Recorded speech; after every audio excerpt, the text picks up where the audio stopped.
Hello everyone, मेरा नाम पूजा मालविया है। मैं आप सभी का स्वागत ऑनलाइन पढ़ाई पर करती हूँ। और जैसा कि मैंने टेलीग्राम पे मैसेज कर दिया था कि आपका आज टेस्ट है, तो आज आपका ये टेस्ट है केमिस्ट्री से। केमिस्ट्री का हमारा पूरा पोर्शन खत्म हो गया है। फिजिक्स का हमारा पोर्शन पूरा क्लास 9 से खत्म हो चुका है। नहीं देखा है वीडियो तो कोई बात नहीं, आपके ये सारे वन शॉट वीडियोज अब आने वाले हैं। सारे चैप्टर्स एक साथ मैं आपको कंबाइन करके क्लब करके वीडियो देने वाली हूँ, तो देख लेना। और आज इस टेस्ट को सॉल्व करो। इसमें 19 क्वेश्चंस हैं। आपके कितने ठीक होते हैं आप जरूर मुझे कमेंट सेक्शन में कमेंट करके बताएंगे, ये आपकी रिस्पॉन्सिबिलिटी है। और साथ ही साथ मैं यहाँ डिटेल्ड एक्सप्लेनेशन नहीं दे रही हूँ। ये जो टेस्ट है आपका रैपिड फायर सेशन है, एक तरह से 1-to-1 टेस्ट है हमारा ये। इसका सेम इसी पीपीटी का आपको डिटेल एक्सप्लेनेशन आपको कल मिल जाएगा, जिसमें कि मैं आपको एक एक क्वेश्चन को प्रॉपरली एक्सप्लेन करूंगी। आज क्या रहेगा, मैं बस हल्का सा बताऊंगी और आंसर पर आ जाऊंगी, डिटेल एक्सप्लेनेशन नहीं रहेगा। तो चलो सीधा सेशन को स्टार्ट कर देते हैं। चैनल पे फर्स्ट टाइम विजिट कर रहे हो तो चैनल को सब्सक्राइब कर लेना। यहाँ पर एनसीईआरटी साइंस का content plus GK GS EVS computers ये सब भी आपको कराया जाएगा। तो इन सब चीज़ों को से जुड़ने के लिए आपको चैनल को सब्सक्राइब करना पड़ेगा, वो आप कर लीजिएगा। चलिए सीधा सेशन को स्टार्ट कर देते हैं। और बिल्कुल ये समझ के चलिएगा कि आपका एकदम एग्जाम में आप बैठे हैं। और यहाँ पर ये जो क्वेश्चंस हैं ना, इसके आपके सारे ये आपके एनसीईआरटी के एग्जाम्पलर्स भी हैं, जो आपके एनसीईआरटी के एक्सरसाइज के क्वेश्चंस होते हैं, प्लस प्रीवियस ईयर क्वेश्चन है, और प्लस आपके कुछ नए एमसीक्यूज हैं। तो करिएगा अच्छे से सॉल्व। चलो पहला क्वेश्चन देख लेते हैं, आसान क्वेश्चन से ही स्टार्ट कर देते हैं। Which element does not contain neutrons in its nucleus? बहुत एक्सप्लेनेशन मैं नहीं दूंगी, मैंने पहले ही बता दिया है। एक्सप्लेनेशन आपको कल मिलेगा। किस तत्व के नाभिक में न्यूट्रॉन नहीं होते? तो ये हाइड्रोजन है, ऑक्सीजन है, एल्यूमिनियम है, ये नन ऑफ द अबव है। आई होप आपने इसका आंसर लगा लिया होगा। और अपना आप कैलकुलेशन करिएगा कि 19 में से कितने मार्क्स आपके ठीक हो रहे हैं। तो आपका यहाँ पर आंसर हो जाएगा हाइड्रोजन। कि हाइड्रोजन के पास क्या होता है, इसका न्यूट्रॉन नहीं होता है अपना। अब क्यों नहीं होता है ये आप मुझे कमेंट सेक्शन में बता दीजिए, नहीं तो मैं आपको कल जब डिटेल एक्सप्लेनेशन दूंगी तब मैं बताऊंगी। Which one of the following is the correct electronic configuration of sodium? Sodium का सही इलेक्ट्रॉनिक विन्यास निम्न में से कौन सा है? ये आपका एनसीईआरटी का एग्जाम्पलर है। इसी तरह का क्वेश्चन आपका रिसेंट एग्जाम में पूछा गया था, तो मैंने ये क्वेश्चन डालना यहाँ पर जरूरी समझा। तो क्या हो जाएगा आपका सोडियम? तो सबसे पहले हमें ऐसे वाले क्वेश्चंस के लिए क्या जरूरत होती है, atomic mass, sorry atomic number की, आपकी परमाणु संख्या की। तो सोडियम का परमाणु संख्या क्या हो जाती है? तो सोडियम के एटॉमिक नंबर हो जाता है आपका सोडियम 11। तो इसका इलेक्ट्रॉनिक कॉन्फ़िगरेशन के हिसाब से क्या हो जाएगा? आपका आंसर हो जाएगा डी। आपने ऑप्शन मार्क कर लिया होगा। अब ये क्यों डी हो रहा है, क्यों ये नहीं हो रहा, क्यों ये नहीं हो रहा, क्यों ये नहीं हो रहा, ये मैं आपको कल समझाऊंगी। ठीक है, चलिए सेकंड क्वेश्चन हो गया हमारा। थर्ड क्वेश्चन की तरफ चलते हैं। अब थर्ड क्वेश्चन है हमारा, number of valence electrons in chlorine. Chlorine ion में संयोजकता इलेक्ट्रॉनों की संख्या। ये क्लोरीन माइनस है, तो इसको आंसर आप क्लोरीन माइनस से निकालेंगे। ठीक है ना जी, टाइपिंग में Cl माइनस इस तरह से हो गया, तो आप इसको यहाँ देखेंगे कि Cl माइनस लिखा हुआ है। ठीक है, तो इसमें आपका आंसर क्या हो जाएगा? अब Cl माइनस है, इसका मतलब कि इसमें नंबर ऑफ इलेक्ट्रॉन्स अगर मैं देखूं तो क्लोरीन माइनस में नंबर ऑफ इलेक्ट्रॉन्स कितने हो जाएंगे? वैसे क्लोरीन में कितने नंबर ऑफ इलेक्ट्रॉन्स होते हैं? नंबर ऑफ इसका एटॉमिक नंबर कितना होता है? 17 होता है, अगर मैं सिर्फ क्लोरीन की बात करूँ। और क्लोरीन माइनस है तो एक ऐड हो जाएगा, तो यहाँ पर 18 हो जाएगा। तो इसके हिसाब से आपका नंबर ऑफ वैलेंस इलेक्ट्रॉन्स पूछा है, तो इसका क्या हो जाएगा आपका लास्ट में 2 8, और 2 8 10 हो गया, और 8 हो गया 8। तो इसका मतलब आंसर क्या हो जाएगा आपका? ऑप्शन नंबर बी करेक्ट उत्तर होगा। आपने इसको मार्क कर लिया होगा। चलो नेक्स्ट क्वेश्चन की तरफ चलते हैं। नेक्स्ट क्वेश्चन क्या है? Isotopes of an element have. किस तत्व के समस्थानिक होते हैं? किसी तत्व के समस्थानिक होते हैं, क्या होते हैं? जिनकी सेम फिजिकल प्रॉपर्टीज होती है, सामान्य भौतिक गुण, डिफरेंट केमिकल प्रॉपर्टीज होती है, डिफरेंट नंबर ऑफ न्यूट्रॉन्स होते हैं, या सेम एटॉमिक नंबर होता है। तो यहाँ पर आपने इसका उत्तर मार्क कर लिया होगा। इसका आंसर अगर मैं देखूं तो क्या हो जाएगा कि isotopes of an element have, क्या ये सेम फिजिकल प्रॉपर्टीज होती है? तो नहीं, इनकी फिजिकल प्रॉपर्टीज डिफरेंट होती है। क्या डिफरेंट केमिकल प्रॉपर्टीज होती है? तो नहीं, इनकी केमिकल प्रॉपर्टीज क्या होती है? सेम होती है। और डिफरेंट नंबर ऑफ न्यूट्रॉन्स होते हैं क्या? तो हाँ, आपका आंसर हो जाएगा यही कि जिसमें डिफरेंट नंबर ऑफ न्यूट्रॉन्स होते हैं। अब न्यूट्रॉन्स क्या होते हैं ये मैं आपको ऑलरेडी बता चुकी हूँ। नहीं समझ में आ रहा है तो कल वाले सेशन को जरूर देखिएगा, जिसमें जिसमें मैं डिटेल एक्सप्लेनेशन देने वाली हूँ। तो आपका आंसर क्या हो जाएगा इस वाले क्वेश्चन का? क्वेश्चन नंबर 4 का ऑप्शन नंबर 3। ठीक, चलो नेक्स्ट क्वेश्चन की तरफ चलते हैं। नेक्स्ट क्वेश्चन है आपका, Rutherford alpha scattering experiment is responsible for the discovery of.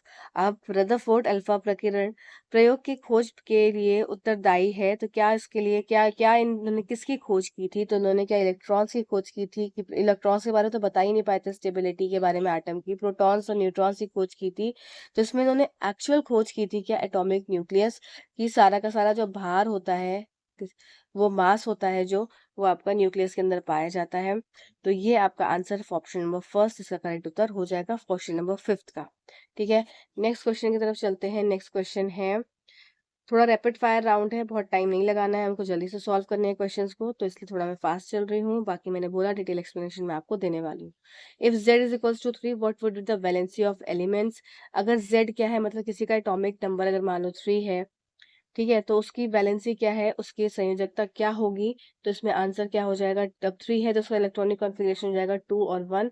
तो आपका वैलेंसी वैलेंसी मतलब number of electrons in the outer most shell, मतलब बाह्य कक्ष में जो इलेक्ट्रॉन्स की संख्या होती है वही उसकी संयोजकता हो जाती है। तो ऑप्शन नंबर 2 करेक्ट उत्तर हो जाएगा। नेक्स्ट क्वेश्चन क्या हो जाएगा? Find electron proton neutron of nitrogen. तो यहाँ पे सबसे पहले देखो, इस तरह के क्वेश्चंस में क्या होता है ना, आपको यहाँ पर एटॉमिक नंबर दिया एग्जामिनर ने, ना आपको यहाँ पर मास नंबर दिया। ठीक है, तो ये दोनों चीजें आपको कुछ हद तक कुछ एलिमेंट्स की याद करनी पड़ेंगी, कुछ एटम्स की याद करनी पड़ेंगी। ठीक है, तो यहाँ पर आपको देखो नाइट्रोजन, तो नाइट्रोजन का एटॉमिक नंबर कितना हो जाता है?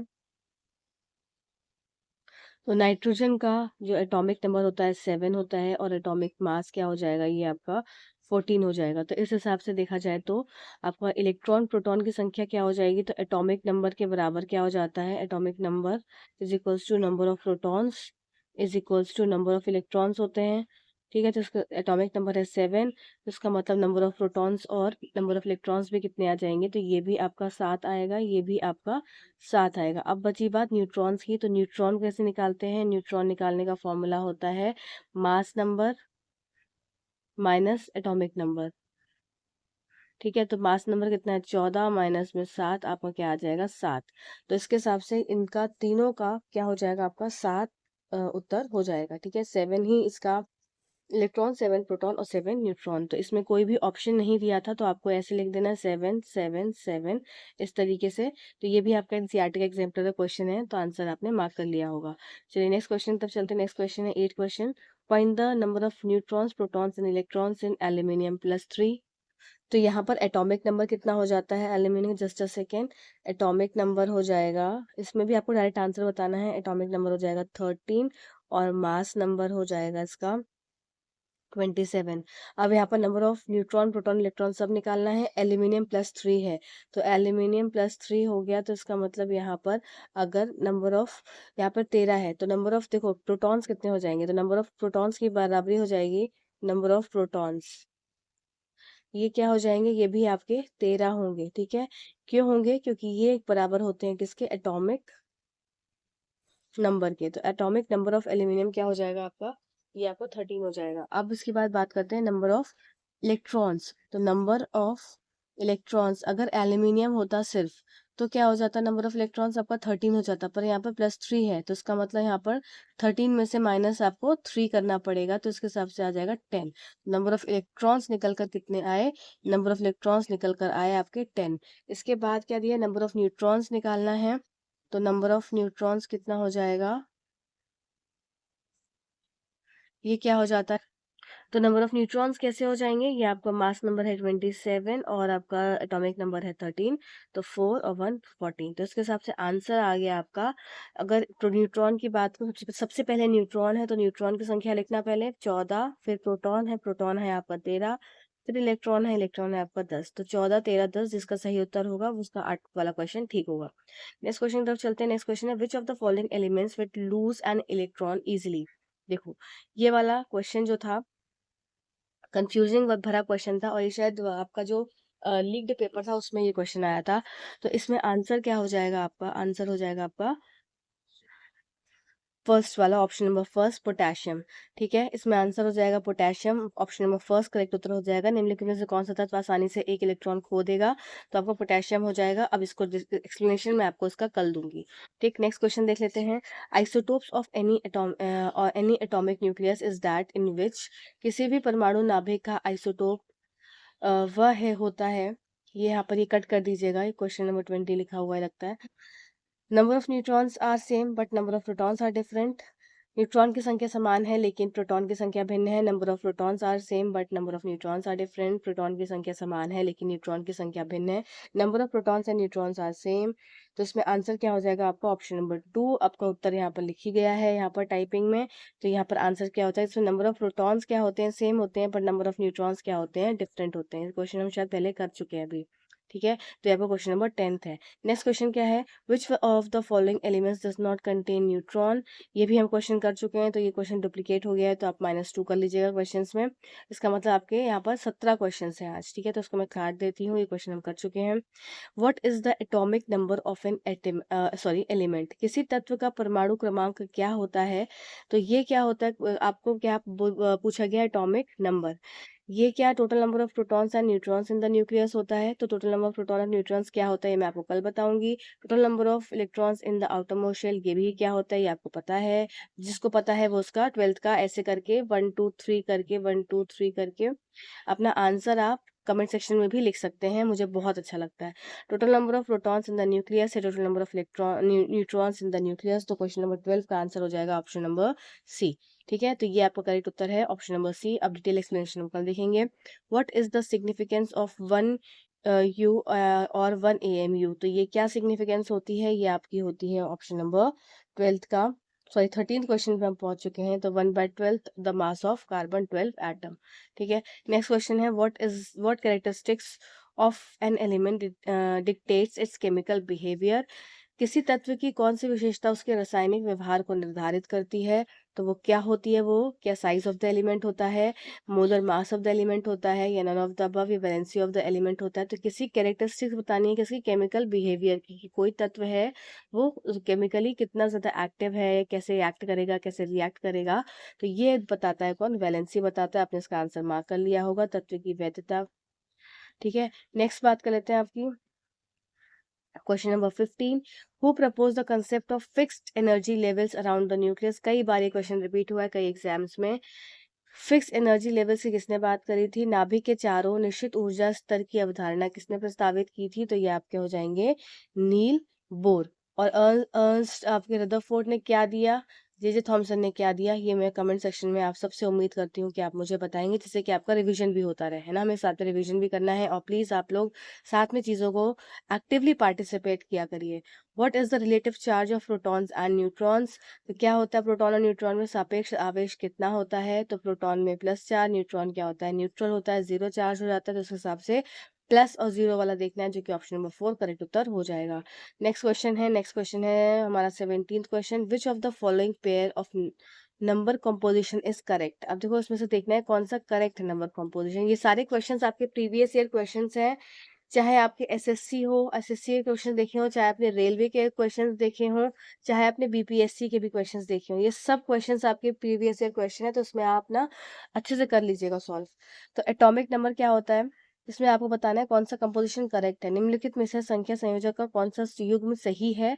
तो एटॉमिक नंबर बराबर होता है नंबर ऑफ प्रोटॉन्स, हाँ ये बात ठीक है। फिर मास नंबर होता है number of protons plus electrons. तो क्या ये ऐसा होता है? तो ये ऐसा नहीं होता है, sum of protons plus sum of neutrons होता है। तो ऑप्शन आपका पहला ठीक है और दूसरा गलत है, जिसका मतलब फर्स्ट इज करेक्ट। ठीक है, फर्स्ट हमारा करेक्ट है, सेकंड इज करेक्ट नहीं, बोथ इज करेक्ट नहीं, नन ऑफ द अबव नहीं। तो ऑप्शन नंबर 2 आपका करेक्ट उत्तर इसका हो जाएगा। ठीक है, 17वें क्वेश्चन का 18वां क्वेश्चन क्या है? Which of the following statement is not correct regarding Rutherford nuclear model of an atom. परमाणु के रदरफोर्ड परमाणु मॉडल के संबंध में निम्नलिखित में से कौन सा कथन सही नहीं है। अब आपको नहीं कथन सही नहीं है वाला बताना है कि साइज ऑफ द न्यूक्लियस। अब उसके कथन आपको सारे याद होने चाहिए, मैंने आपको सब बहुत अच्छे से कराया है, नहीं देखा है तो आपको 1 शॉर्ट वीडियो में अपलोड करूंगी, उसमें देख लीजिएगा। Size of the nucleus is very large as compare to size of the atom. देखते हैं, the electrons revolve around the nucleus of in a circular path. ठीक है, there is positive charge centre in an atom called the nucleus. Nearly all the mass of an atom reside in the nucleus. तो इसका answer क्या हो जाएगा, आपको not बताना था. फर्स्ट ऑप्शन आपका करेक्ट उत्तर हो जाएगा. इसका एक्सप्लेनेशन मैं आपको कल देने वाली हूँ. नाभिक का आकार परमाणु के आकार की तुलना में बहुत बड़ा होता है. बड़ा नहीं होता है, छोटा सा होता है नाभिक, और उसके अंदर ही सारा का सारा भार होता है. ठीक है, नेक्स्ट क्वेश्चन, आज का आखिरी क्वेश्चन, आपके टेस्ट का आखिरी क्वेश्चन, और आप मुझे बताएंगे आपके कितने मार्क्स आए. According to Dalton's atomic theory, atom combine in the ratio of small whole number to form. Dalton के सिद्धांत, परमाणु सिद्धांत के अनुसार परमाणु छोटी पूर्ण संख्या के अनुपात से जुड़कर बनता है. क्या बनाता है वो? क्या वो आपका न्यूट्रॉन बनाता है, कंपाउंड बनाता है, एलिमेंट बनाता है, कि मॉलिक्यूल बनाता है? तो आपका आंसर हो जाएगा ये कंपाउंड, आपका यौगिक बनाता है. तो आपका ऑप्शन नंबर 2 करेक्ट उत्तर हो जाएगा. और यहाँ पर आपका ये टेस्ट, अच्छा नहीं, 20 क्वेश्चन है, सॉरी, 2 बार 19 मैंने टाइप कर दिया है. तो ये 20 क्वेश्चन है, -2 कर लेना तो 18 कर लेना. ठीक है, वो जो 2 क्वेश्चन रिपीट हो गए हैं. What is the atomicity of phosphorus? तो फास्फोरस की एटॉमिसिटी क्या हो जाएगी? तो यहाँ पर आंसर क्या हो जाएगा, ये आपका इस तरह का क्वेश्चन आपका आया हुआ है. तो ये आंसर क्या हो जाएगा आपका, ये क्या ये डायटोमिक है? नहीं. मोनोटोमिक है? नहीं. टेट्राटोमिक? तो आपका ऑप्शन नंबर 3 करेक्ट उत्तर हो जाएगा. आपके सारे मैंने एटॉमिसिटी सबकी, सल्फर की, आपकी नाइट, फास्फोरस की, इस तरह से मैंने और भी कराए हैं. तो आपने लेक्चर जब देखा होगा तो ज़रूर उसमें सारे चीज़ों को देखा होगा, है ना. तो ये आपका 20th क्वेश्चन था, ये 20th क्वेश्चन था ये वाला. तो आपका आंसर क्या है इसमें? टेट्राटॉमिक P4. ठीक है ना. तो थैंक यू. ये सेशन आपको कैसा लगा और ये टेस्ट आपको कैसा लगा? इस तरह से आप टेस्ट और चाहते हैं कंटेंट के साथ साथ, तो हम कंटेंट के साथ साथ जब कंटेंट पूरा कर लेंगे, एक चैप्टर फिनिश कर लेंगे, तो उसके बाद हम रैपिड फायर टेस्ट भी करेंगे, जिससे कि आपकी प्रिपरेशन कितनी हुई, आपको कितना याद रहा, वो भी आपको समझ में आए. Till then, thank you so much for watching this video. Thank you.